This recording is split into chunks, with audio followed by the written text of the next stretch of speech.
দুলাল বাবু, তোমার মনটা খারাপ কেন? তুমি এই কলা গাছের নিচে বসে আছো কেন? কাঁদছো কেন? কি হয়েছে?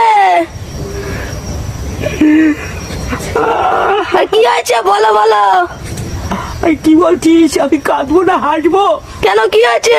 শুনবি আমার ঘটনা? শুনবি তুই? হ্যাঁ শুনবো তো।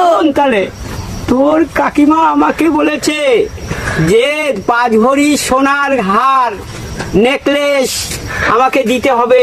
তুমি জীবনে আমাকে কিছু দাওনি উপহার, আমি তাই সারা জীবনের একবারে তোমার কাছ থেকে নেব 5 ভরি সোনার হার এবং নেকলেস।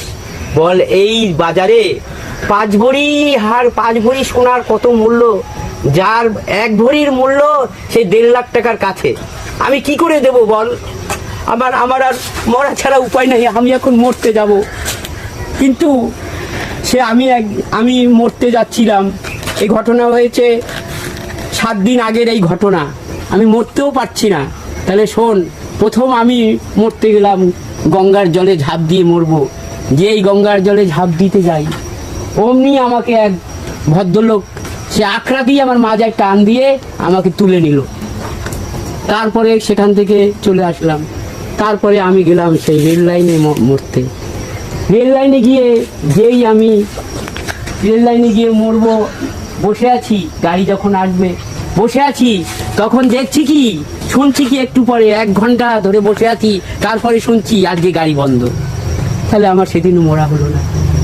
তারপরে আমি কি করব সিদ্ধান্ত নিলাম, তাহলে আমি গাছে গলায় দড়ি দিয়েই মরবো।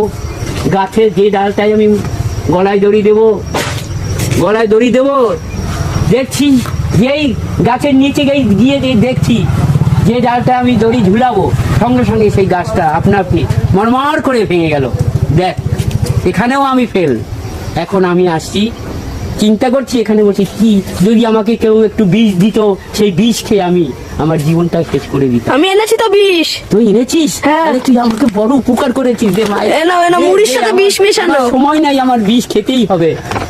সত্যিকারের বিষ তো? হ্যাঁ তুমি দেখে নাও। দেখি এই দেখো, এই যে। হ্যাঁ সত্যিকারের বিষ তো। দেখ, তাহলে আমি এই বিষটা খেয়ে নিই। এই দেখ, আমি এই বিষটা খেয়ে নিলাম।